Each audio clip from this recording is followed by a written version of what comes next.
आए हैं देखो राम राजा राम राजा राम राजा ओ, आए हैं देखो राम राजा राम राजा राम राजा।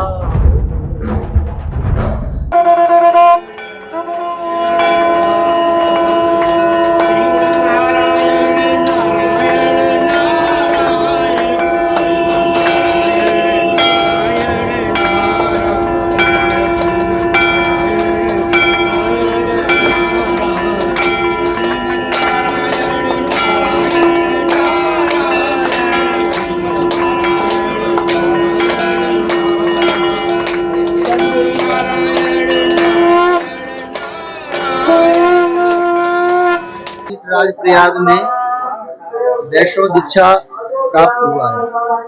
अब आप लक्ष्मी नारायण भगवान के शरणागत हो गए। कभी भी कोई भी कार्य करते हैं तो भगवान लक्ष्मी नारायण का स्मरण करके ही उस कार्य का शुभारंभ करेंगे हैं? और मन में ऐसा भावना रखेंगे कि श्री लक्ष्मी नारायण भगवान निरंतर हमारे साथ में है। कोई भी कार्य करने से पूर्व, अच्छा हो कर्म या बुरा कर्म, उसके करने से पूर्व ऐसी मन में भावना हो कि नारायण हमारे साथ में है, वो हर क्रिया को हमारे देख रहे हैं। ठीक है ना? भोजन बनाते हैं तो भोजन का प्रत्येक अंश परमात्मा को अर्पण करना चाहिए। जीव का परम धर्म है कि हम परमात्मा के बन करके जिएंगे तो हमें न तो संसार से मोह रहेगा, न संसार से हमें कोई आशा नहीं होगी। जब हम स्वयं कर्ता बन करके कर्म को करते हैं तो उसमें अहंकार होता है कि मैं कर रहा हूँ। क्रिया करने से पहले परमात्मा को साक्षी करके कर्म करेंगे तो आपको अहम नहीं होगा, प्रमाद नहीं होगा, और ये भाव नहीं रहेगा कि मैं कर रहा हूँ, मेरे नारायण कर रहे हैं। ठीक है ना? टमाटर भी नहीं खाना है, गाजर मूली भी नहीं खाना है, ये सब वर्जित है। लेकिन नहीं, इतना नहीं करना है। जैसे बैगन नहीं खाना है, मसूर की दाल नहीं खानी है, लहसुन प्याज नहीं खाना है। तो इससे लहसुन प्याज से तो महाराज जी कहेंगे ना, प्राण चले जाएंगे लेकिन इस चीज का नहीं करेंगे। जो चीज हमारे लिए उपयोगी है ये हमारा विवेक बताएगा। आप मंत्र का जप करेंगे, अपने आप आपके अंदर से प्रकट होगा कि हमें क्या उपयोगी है, क्या अनुपयोगी है। कोई बताएगा तब आप जानेंगे, उसमें श्रद्धा होगी नहीं होगी इसकी कोई गारंटी नहीं, लेकिन आपके हृदय से वो प्रकट होगा, उद्गार भाव प्रकट होंगे कि हमको लेना है कि नहीं लेना है, इस व्यक्ति से मित्रता करनी है कि नहीं करनी है। ये आपके अंदर से, किसी के कहने से मित्रता नहीं होती है, किसी के कहने से आप जो तो नहीं जान पाएंगे ना। जब आपको अनुभव होने लगेगा तो अपने आप क्या चीज लेना है क्या नहीं लेना है। और फिर आपको कोई कितना भी प्रयास करे खिला नहीं सकता है, क्योंकि आपने अंदर से मन बना लिया है ना कि हम उस चीज को नहीं छुएंगे ना। भाटा में तो कोई गुण है नहीं, वैसे भाटा में केवल तामसी प्रवृत्ति है? उसको खाने से तामस, रजोगुण, तमोगुण यानी काम की वृद्धि होती है, विकार उत्पन्न होते हैं, उसमें कोई गुण नहीं है। इसलिए हमारे आचार्यों ने पहले से ही उसको त्याज्य बताया है कि इन चीजों का त्याग कर देना ही ठीक है अगर भजन करना है, क्योंकि भजन में बाधक है। वह आपको आहार लेना है जो भजन में आपका सहयोगी हो।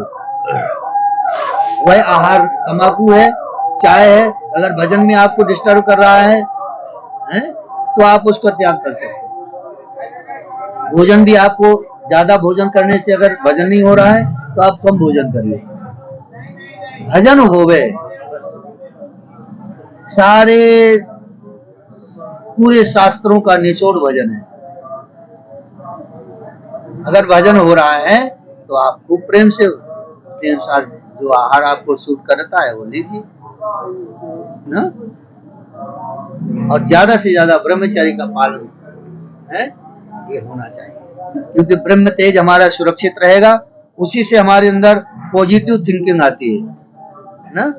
सकारात्मक सोच कहाँ से आती है? जब हमारे अंदर एनर्जी होगी। एनर्जी नहीं होगी तो हम थोड़ी थोड़ी बात पर गलत सोचेंगे हैं। इसलिए इस पर विशेष ध्यान देना है। हमारे विचार शुद्ध हैं, विचार शुद्ध होंगे तो आपकी क्रिया शुद्ध होगी, क्रिया शुद्ध होगी तो उसका फल शुद्ध होगा। पहले आहार शुद्धि, विचार शुद्धि, क्रिया शुद्धि, फल शुद्धि। इसलिए आहार पर विशेष बल दिया गया है। आहार अच्छा शुद्ध होगा तो आपकी क्रिया 100% शुद्ध होगी। किसी का ज्यादा अपवित्र व्यक्ति का किसी का भोजन भी नहीं करना है जल्दी। अगर आपको पता है कि ये व्यक्ति शुद्ध नहीं है, अहंकार से बनाया हुआ भोजन है, अहंकारी प्रवृत्ति का है, उसका भोजन नहीं करना है। भले ही गरीब व्यक्ति है, भाव से सना हुआ है, आप उसका भोजन करेंगे तो आपका वजन बढ़ेगा। किसी गलत व्यक्ति का भोजन करेंगे तो आपका किसी के यहाँ भोजन करेंगे तो लहसुन प्याज पड़ा होगा, मत करिए ना। किसी के जाइए, हाँ, प्रणाम करिए, खूब व्यवहार करिए। हम लोग नहीं खाते हैं किसी के यहाँ, क्यों खाएं भाई? आपके यहाँ आए हैं, दीजिए, हमारे उपयोगी वस्तु होगी, हम पाएंगे।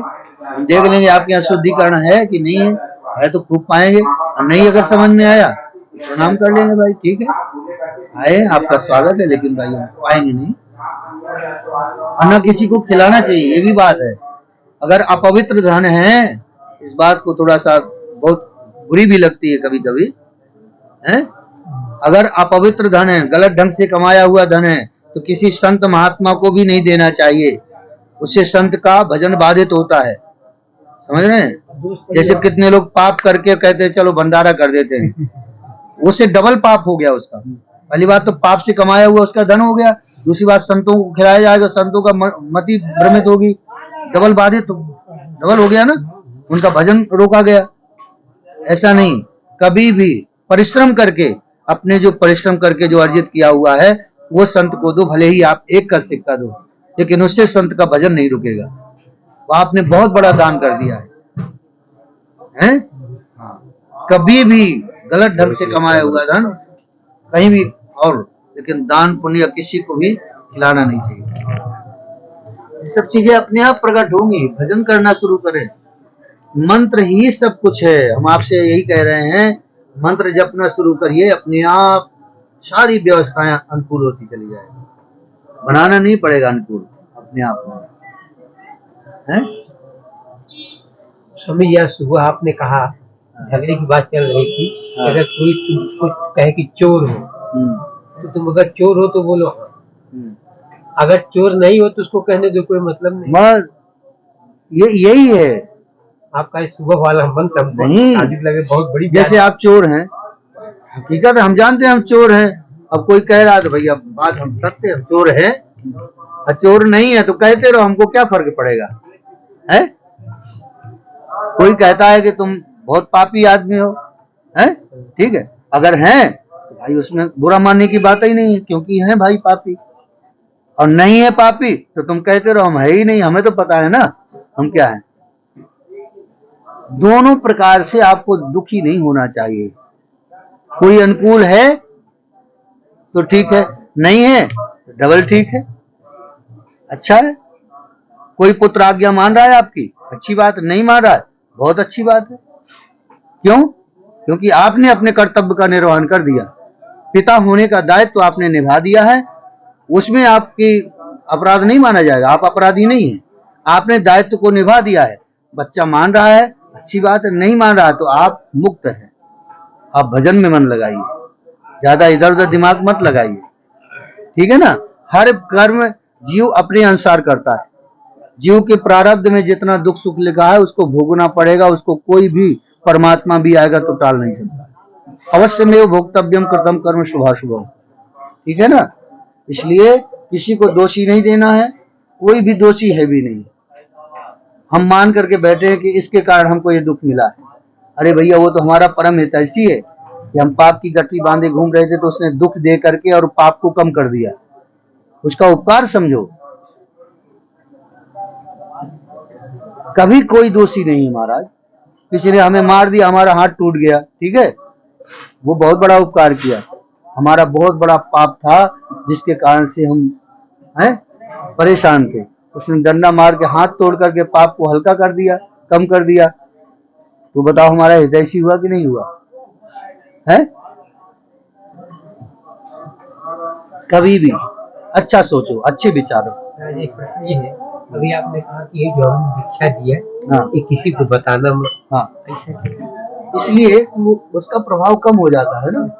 जैसे उस तत्व को, उस माने स्थिति को प्राप्त हो जाइए तो बताइए, वो भी गुरु आज्ञा से। जब तक गुरु की आज्ञा नहीं होगी तब तक आप किसी को बता नहीं सकते। गुरु की धरोहर है, तुम्हारी नहीं है, गुरु की संपत्ति। गुरुदेव ने हमें दिया और हमें आदेश किया कि तुम आप मंत्र दो, दे रहे हैं। जब तक आदेश नहीं होगा तो नहीं दे सकते हैं। गुरु की धरोहर है, तुम्हारी है क्या? गुरु जी ने आपको दे दिया है तुम्हारे कल्याण के लिए, इसको जपो। है? लोग पावा कमाल के लिए दे देता है। अच्छा लगा ना?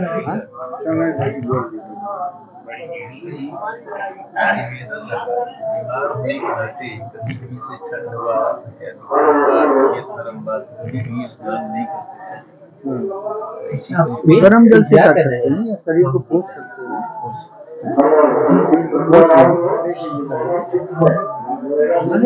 नहीं, उसके अगर बहुत ज्यादा तबीयत खराब है तो मत करिए स्नान, लेकिन मंत्र जपो। ये नहीं हम तो प्रसाद पा रहे हैं, कोई भी चीज हम प्रसाद के रूप में ग्रहण कर रहे हैं। ये पंच संस्कार होता है। पंच संस्कार में सबसे पहला होता है शंख चक्रांकन। अग्नि से तप्त होकर शंख चक्र जब अंकित हो जाते हैं, ये आपका जो पंच भौतिक शरीर है ये पवित्र हो जाता है, परमात्मा के शरणागत होने लायक हो जाता है, परमात्मा की सेवा करने के योग्य बन जाता है। नहीं अभी आप एक गिलास जल भी अगर किसी को पिलाएंगे तो वो कार्य नहीं लगेगा। इससे पूर्व समझ रहे हैं, अगर आपने भगवान की पूजा आराधना या कोई अनुष्ठान किया होगा उसको स्वीकार नहीं करते हैं परमात्मा। कहते पहले शरणागत हुए, बिना गुरु के शरणागत हुए परमात्मा उस जीव की तरफ ध्यान नहीं देते, है ना। जैसे फालतू कुत्ता होता है ना, फालतू कुत्ता कहीं भी घूमता रहे, कोई डाल दिया टुकड़ा तो डाल दिया, नहीं तो कोई मार दे। अब आप पालतू हो गए ठाकुर जी के, ठीक है ना। तो ठाकुर जी का पट्टा गले में पड़ गया है? मस्तक पे तिलक लग गया है, मुख से परमात्मा का नाम सुनेंगे और कहेंगे, है? तो अब आपको निरंतर परमात्मा के जो मंत्र दिया गया है उस मंत्र का निरंतर मन ही मन जप करना है। बैठ करके माला से जप करना, माला लेकर के घूम करके जप नहीं होता है। एक जगह बैठ करके माला से जप करें अनुशासित होकर के। और अगर आप वैसे जप करना चाहते हैं तो श्रीमन नारायण का कीर्तन करते हैं। और श्रीमन नारायण, श्री सीताराम, श्री राधा कृष्ण, इनमें कोई भेद नहीं है। हमारे नारायण ही त्रेता में आते हैं तो श्री राघव बन जाते हैं, राम बन जाते हैं। द्वापर में आते हैं तो वही श्री राधा कृष्ण बन जाते हैं, और जब कलयुग में आते हैं तो वही कल के रूप में आ जाते हैं। ठीक है, तो किसी भी प्रकार का कहीं भी भेद नहीं करना है, किसी की कोई निंदा नहीं करना है, किसी की कोई बुराई नहीं करना है, और केवल अपने नारायण को इस समस्त जगत में देखना है। कोई बुरा भी कर रहा है तो भी नारायण को प्रणाम करके कि वाह नारायण आपकी कृपा से है, उसमें भी नारायण देखना है। अच्छा भी बुरा भी सब भगवान का ही, ऐसा मान करके कहीं पर कोई दोष नहीं देखना, प्रयास ये होना चाहिए। मंत्र का ज्यादा से ज्यादा जप होगा। मन संस्कार में सबसे पहला संस्कार शंख चक्रांकन। अग्नि से तप्त होकर के शंख चक्र भुजाओं में अंकित हो गए, ये आपका शरीर पवित्र हो गया।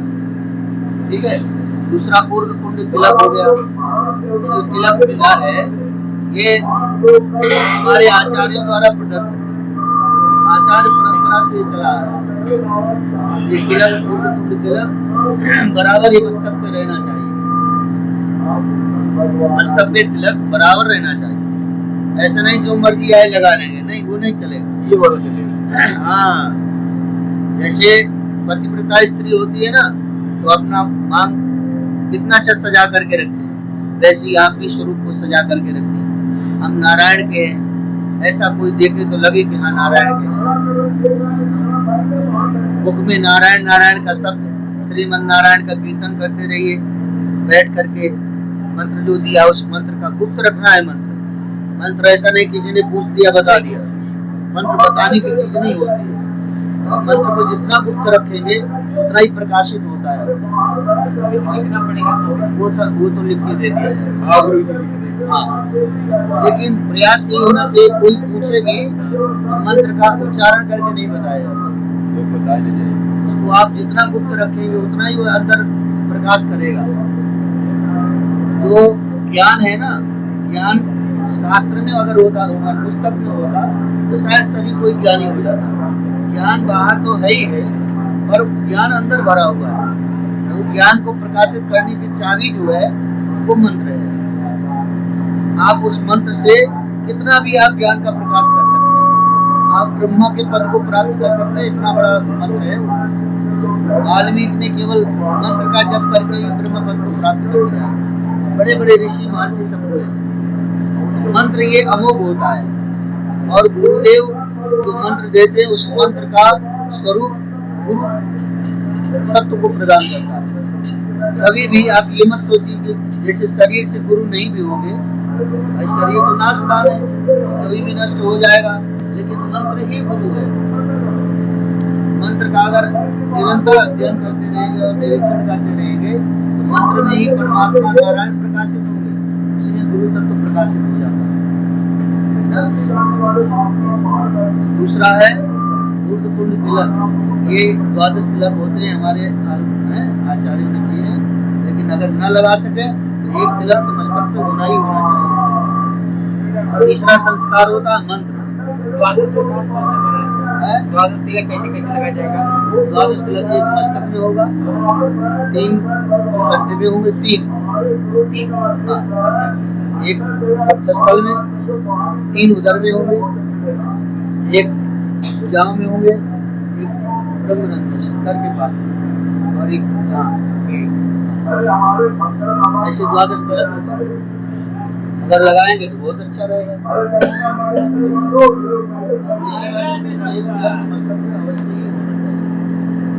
और तीसरा संस्कार कहाँ चलना है? अभी चलना है क्या? हाँ,